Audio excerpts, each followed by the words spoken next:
Hola, ¿qué tal? Muy buenas, ¿cómo estáis? Bienvenidos un día más al podcast, al canal. Aquí estamos para comentar otro nombre, el nombre que ha sonado en las últimas horas y que poco a poco el sentido común pues va ganando terreno, porque lo de Julián Álvarez está muy difícil, muy complicado, ya sabéis mi punto de vista al respecto, y el tema del 9 es capital. El otro día acabábamos el vídeo de Rodri, el Barça sigue acercando posturas y cerrando esa negociación con el Manchester City. Insisto que en el Barça no tienen ninguna preocupación al respecto y creen que va a haber ese acuerdo sin ningún tipo de problema. Lo dan por hecho, que es cuestión de tiempo y de matizar números con el City. Veremos, espero que no sean demasiado optimistas y que esa sea la realidad, pero el tema del 9 preocupa, lo hemos ido explicando aquí en el podcast, en el canal de YouTube durante todos estos meses, ¿no? Y vamos a ver porque puede ser el gran deje, ¿no? De la Secretaría Técnica, de la Dirección Deportiva, de la planificación para este verano por parte del Fútbol Club Barcelona después de perder a Lewandowski, y ahora ya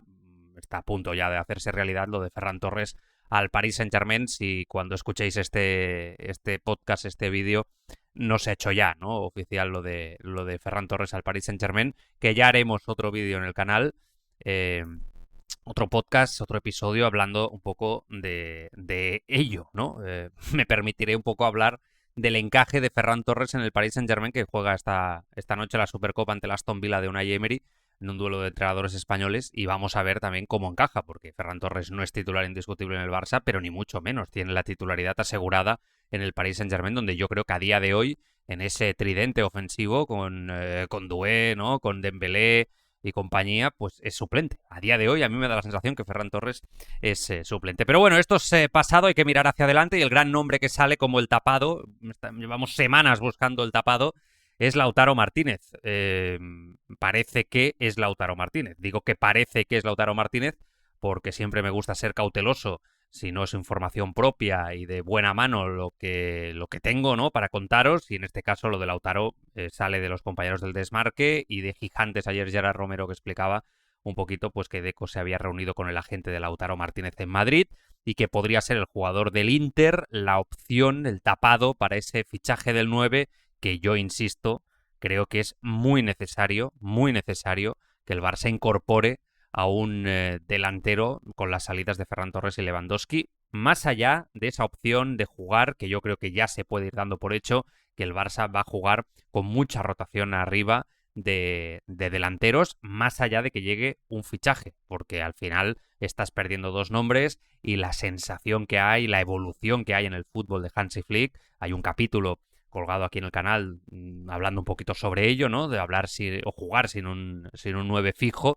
Pues yo creo que esto es una obviedad absoluta, ¿no? Que se va a dar, y más allá de ese fichaje. Pero bueno, ha sonado el nombre de Lautaro como posible incorporación. Evidentemente el favorito sigue siendo Julián, pero insisto que yo lo veo muy, muy difícil, y más viendo las noticias que están saliendo de las últimas horas desde Madrid, el mal rollo que hay. El Atlético está entestado, parece que una cuestión más personal ya que otra cosa, en que no vaya al Barça. Y aquí la gran pregunta es qué hay realmente de esto, ¿no? Yo creo que Flick quiere un delantero centro, esto es obvio. Lautaro Martínez es un delantero que a mí, os tengo que decir, es una debilidad personal, os lo digo así de claro. Me parece que es a día de hoy mejor delantero que Julián Álvarez, con sus defectos que los tiene, eso es cierto, pero me parece que es un delantero más hecho, tiene 29 años, más lento, pero que tiene más gol y sobre todo más continuidad en su fútbol. Tiene menos genialidad seguramente que Julián. Recordemos que durante muchos tramos del Mundial Lautaro pasaba por delante de Julián Álvarez, aunque no competían directamente por una posición en Argentina, ¿no? Entonces esto yo creo que también es un detalle a tener en cuenta. Bueno, Lautaro Martínez, del que habremos hablado años y años y años vinculándolo con el Barça. Nacido en el 97, jugando en el Liniers, posteriormente llega a Racing de Avellaneda, yo ahí lo empiezo a conocer. Recuerdo una conversación con Luis Fernando Rojo de Marca, diciéndole, mírate a este chico porque apunta maneras. El Barça ya ahí ya lo tenía en mente. Jugó 62 partidos, 27 goles con el primer equipo antes de cruzar el Atlántico, y antes de fichar por el Atlético, por el Inter de Milán, sonó mucho para el Atlético de Madrid. Estuvo muy cerca de fichar. Su actual representante es Alejandro Camaño, que es el que estuvo el otro día reunido con Deco en Madrid. Y finalmente aparece el Inter, hay una figura muy importante en la vida de Lautaro Martínez, que es Diego Milito, ídolo de Lautaro, exjugador de Racing de Avellaneda, el hermano de Gavi, exjugador del Barça, y leyenda del Inter de Milán, por supuesto, máxima, delantero buenísimo, que en su día también sonó para el Fútbol Club Barcelona, y en 2018 Lautaro aterriza en Milán, y 2 años después ocurre algo que seguramente muchos recordaréis. El Barça va por él, lo intenta fichar, muchos rumores de fichajes. Lautaro reconoce años después que estuvo muy cerca de fichar por el Barça en 2020, que incluso habló del asunto con Leo Messi, pero aquel año la situación económica del Barça ya era terrible, era muy complicada, y finalmente en aquel momento tenía 22 años, no pudo hacerse. El Barça lo veía como el sustituto natural de Luis Suárez. La cláusula estaba en ese momento en 110 millones de euros, más o menos recuerdo. Y fijaos la paradoja, ¿no? En 2020 suena como posible sucesor de Luis Suárez, y ahora en 2026, con 29 años, suena como posible sucesor de Robert Lewandowski o de Ferran Torres, llamadle como queráis, ¿no? Siguen pasando los años y sigue ahí, ¿no? Números. Vamos a repasar números porque los números son muy buenos de Lautaro Martínez en todas sus temporadas en el Inter de Milán. Vamos a medir desde aquí, jugando en Europa. Ha jugado 376 partidos. Estamos hablando de un jugador de mucha continuidad, que no baja prácticamente de los 40 partidos por temporada. En algunos casos se va hasta los 50 y pico, insisto, por temporada con el Inter. Muy conocido, el Barça ha jugado partidos contra el Inter de Milán en los últimos años en Champions y se ha enfrentado a Lautaro Martínez siendo el delantero, el segundo punta. Ha marcado 175 goles, de ellos 132 en la Serie A en estas 8 temporadas. Para que os hagáis una idea, temporada 18-19 llega tarde, marca 9 goles, en la 19-20 21 goles, en la 20-21 19, en la 21-22 marca 25, en la 22-23 28, en la siguiente 27, en la 24-25 24 y en la 25-26 marca 22. Por lo tanto, estamos hablando de un jugador que roza la treintena en muchas temporadas de goles y que no baja de los 22 tantos por temporada desde la 20-21. Estamos hablando de un jugador que tiene una capacidad, sin duda, para tener regularidad en el gol. De hecho, está como tercer máximo goleador del Inter de Milán con 175. Alessandro Altobelli, el italiano, tiene 209 y Giuseppe Meazza 284.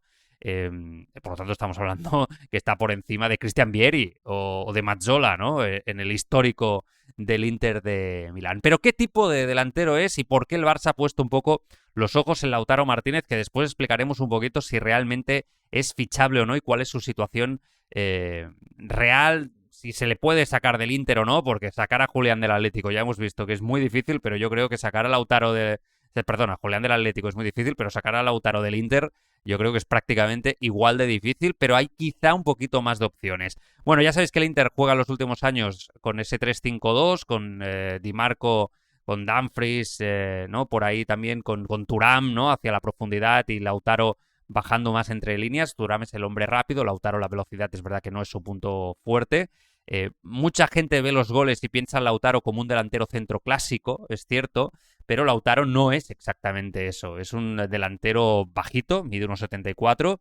Su posición principal es la de delantero centro, eso es cierto, pero durante su carrera también ha jugado muchísimo como segundo delantero. De hecho, yo he llegado a la conclusión que es donde está más cómodo jugando Lautaro Martínez. Con Cristian Chivu el equipo empezó probando el 3-4-1-2, pero volvió posteriormente al 3-5-2 que ya había marcado la etapa de Simone Inzaghi, que se había enfrentado al Barça precisamente con ese sistema, y Marcos Thuram y Lautaro no hacían lo mismo. Thuram fijaba mucho, Lautaro conectaba mucho entre líneas, se asociaba muchísimo, tiene una inteligencia táctica muy importante, y yo creo que eso es lo que siempre le ha llamado la atención al Barça, ¿no? Tanto en un 4-3-3 clásico que jugaba el Fútbol Club Barcelona como punta, es un jugador que se asociaría muchísimo. Yo creo que por eso Messi pensaba también mucho, ¿no?, en traerlo, y es un jugador que conoce la selección argentina, pero ahora mismo en el 4-2-3-1 de Hansi Flick también es un delantero que, aparte de atacar espacios, insisto, es verdad que la velocidad no es su punto fuerte, es un jugador que recibe de espaldas, que protege el balón, pese a no ser un delantero enorme,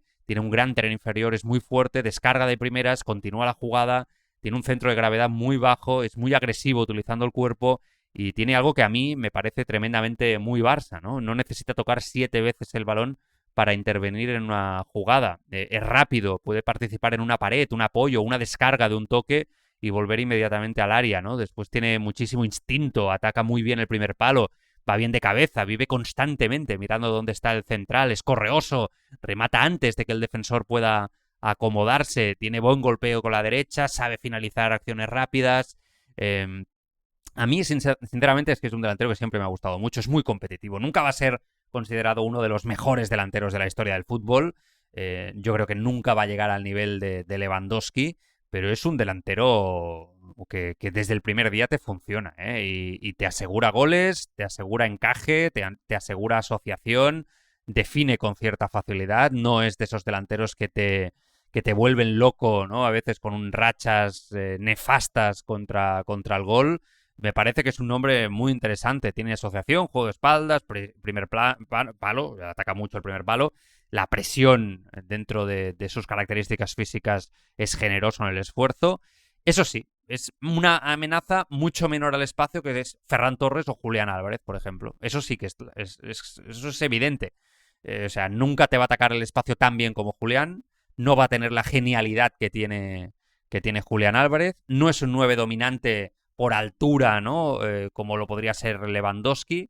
Esto es una realidad. Y después, si los comparas un poco los dos, es interesante, ¿no? Porque en Argentina es verdad que Scaloni no tiene un único dibujo, ¿no? Inamovible, va jugando un poco con ello.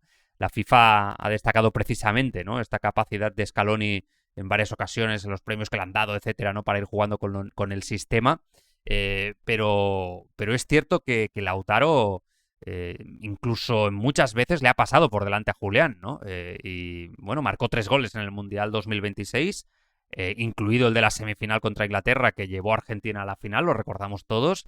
El balance con la selección es muy bueno, en 84 partidos ha marcado 40 goles. Yo creo que Julián quizá es mucho más dinámico atacando grandes espacios, como decíamos antes, puede caer mucho más a bandas, perseguir una acción de presión durante 30 metros, posee una aceleración superior, pero Lautaro es más delantero, ¿entendéis, no? Lo que quiero decir es, su fútbol se concentra más alrededor del área, los apoyos, los intervalos entre central y mediocentro, ¿no? Ostras, a mí yo creo, sinceramente, yo creo que en una pizarra Barça sería un jugador que como punta yo creo que lo haría francamente muy bien, muy bien. En el Barça hemos visto un equipo que lo estamos viendo con esa verticalidad absoluta, con esa presión alta, los laterales avanzados, los mediocentros que saltan agresivamente tras la pérdida, un mediapunta muy próximo al delantero. Yo creo que Lautaro tiene muchas cosas que encajan ahí, la presión, la asociación. Yo creo que es mucho mejor que, por ejemplo, la asociación que tiene Ferran Torres, y eso que es bueno, asociándose Ferran, o el propio Lewandowski. Creo que Lamine se encajaría muy bien con él. Por ejemplo, me imagino un pase interior de Lautaro con una devolución de primeras de Lamine Yamal, ¿no? Y Lautaro devuelve al área. Esto me lo imagino. Creo que se asociaría muy bien con Dani Olmo, con Fermín, con Pedri. Un Lautaro que puede liberar espacio para que otros lleguen también desde atrás. Y gol. Yo creo que el Barça al final tiene que fichar números. A mí me parece que perder de golpe no los pierdes, porque habrá otros jugadores que aporten, pero a día de hoy no sabemos si lo van a aportar, ¿no? Pero pierdes 54 goles, entendedme la expresión, sin Ferran Torres, Rashford y Lewandowski de golpe, tú no sabes si Gordon en contexto Barça te va a marcar 18, si Adeyemi, que nunca los ha hecho, te va a marcar 20 más, o quien sea, ¿no? El que venga te va a marcar más goles. Necesitas fichar realidades, ¿no? Y Lautaro es una garantía en el gol, ¿no? 8 años, seguidos, produciendo muchos goles, más de 20 por temporada en Italia. Es un capitán del Inter de Milán, ha disputado finales de Champions, ha ganado 3 Scudettos, ha sido campeón del mundo y subcampeón del mundo con Argentina, campeón de la Copa América, ha jugado casi 400 partidos con uno de los clubes más importantes. Para mí es un fichaje de verdad que sería una gran noticia para el Barcelona, sin duda, si finalmente es el nombre y es la realidad, que insisto que yo no, ahora os lo explico, creo que no es fácil. Que sí, que se dice que es lento, que es verdad que no es un velocista, pues sí, también es verdad. Que no tiene la aceleración de Julián, también es verdad. Que es verdad que quizá no es el delantero más goleador de la historia de Italia, también es verdad. Pero ojo con lo de lento, porque yo creo que Lautaro es un delantero que a toda su falta de velocidad física existe la velocidad futbolística. Controla rápido, por lo tanto en el control es rápido, detecta el espacio rápido, antes incluso que los demás, es muy inteligente, por lo tanto ahí es rápido de mente. Necesita muy pocos toques para encarar, el desmarque lo hace siempre en el mejor momento, apoya bien, me parece un delantero mucho más inteligente que todos los nombres que están sonando a día de hoy. Insisto, no creo que el Barça perdiera tanta profundidad, que es evidente que Flick está buscando esa profundidad en su fútbol, si fichase finalmente a Lautaro, que a día de hoy es una situación compleja. ¿Por qué? Porque tiene contrato hasta 2029. O sea, está muy bien que el Barça pregunte, pero hay que ser realistas. Se habla de entre 85 y 120 millones, por lo tanto estamos hablando de una operación importante. Transfermarkt le otorga un valor de mercado de 85 millones, pero insisto, en Italia se habla de 120. La Gazzetta dello Sport, ¿no?, publicó después del Mundial que dentro del Inter la valoración había subido hasta los 120 millones. La misma información situaba su salario en 9 millones de euros por temporada. Casi 29 años, buen momento para ficharlo, eso no hay la menor duda. El mejor momento por edad ahora mismo de un futbolista, como decíamos el otro día con Rodri. Pero yo creo que difícil. Hace poco él decía que se retiraría en el Inter, o que ese sería su sueño. O sea, que yo creo que en el Inter, sin problemas económicos, a menos que Lautaro haga una apuesta real, ¿no? Va a ser difícil, ya volvemos a estar con las mismas, ¿no? Sobre todo a la altura que estamos también de mercado, 12 ya de agosto.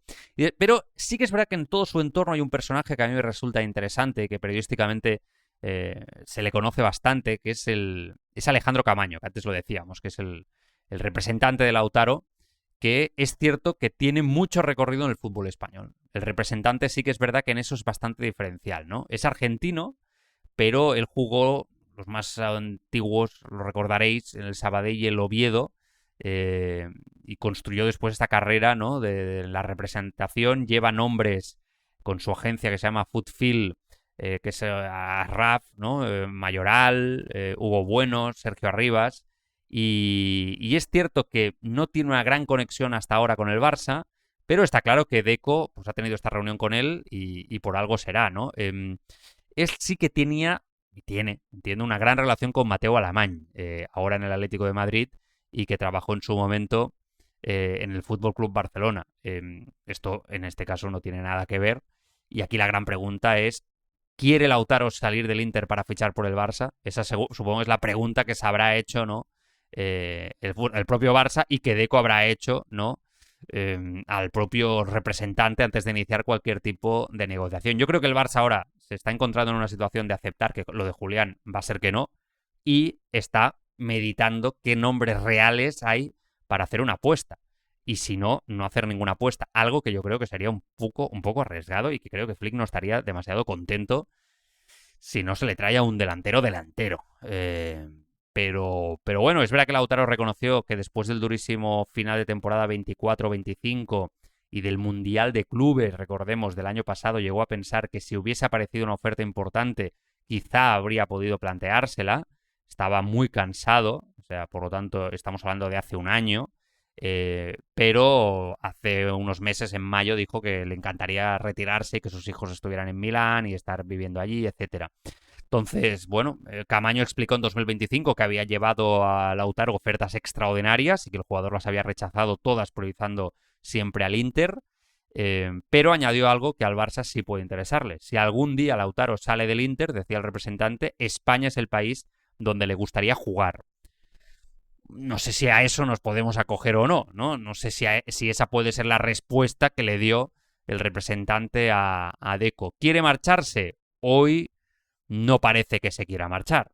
Si llega al Barça y pone una oferta importante, con 29 años y con el proyecto tan bonito que está formando el Barça, con un Lautaro arriba, ¿no?, con Rodri y compañía, ostras, yo creo que sería para mí un fin de fiesta de verano histórico y brutal, y os digo que es un sí rotundo a su fichaje, pero no parece sencillo que pueda ser realista este fichaje a día de hoy si no se avanza mucho más. Pero, por nombre, y nosotros analizándolo, os digo que sería un nombre de primer nivel. Que hay otros, que hay otros, y creo que en la lista hay otros nombres también, de eso no me cabe la menor duda, pero con garantías a este nivel y realistas, yo creo que pocos. Después hablábamos de Kruppi, que se lesionó la rodilla, que yo creo que era un jugador que le gustaba a Flick y que está a punto de explotar sin duda en el fútbol francés y es muy interesante, estamos todos de acuerdo. Pues se lesionó la rodilla, no, el pie, ¿no? Se lesionó el pie, creo. Creo que ya difícil, ¿no? Bueno, está el Barça en una situación que va mirando. Lautaro es el nombre, es el tapado del Barça. De momento el Barça está, yo creo, preguntándose y analizando a ver quién puede ser el tapado. Me da la sensación, analizando el mercado, porque lo de Julián se está complicando mucho. Os leo a todos, como siempre, los comentarios. A veces no contesto y tal, pero os leo a todos. Recordad que tenéis el grupo de Telegram Barça con Joan Prats para conectar ahí con más aficionados del Fútbol Club Barcelona e ir actualizando o comentando la actualidad del Barça con otros compañeros. Una buena comunidad, una buena familia ahí que se reúne cada día comentando las noticias que van saliendo. Y esto está a punto de empezar, ¿eh? Vamos a ver hoy la Supercopa de Europa y ya los primeros partidos del Barça de Liga, que analizaremos como siempre aquí, partido a partido, y bueno, vamos a pasárnoslo bien con esta temporada que está por delante. Un fuerte abrazo para todos, cuidaros mucho, adiós.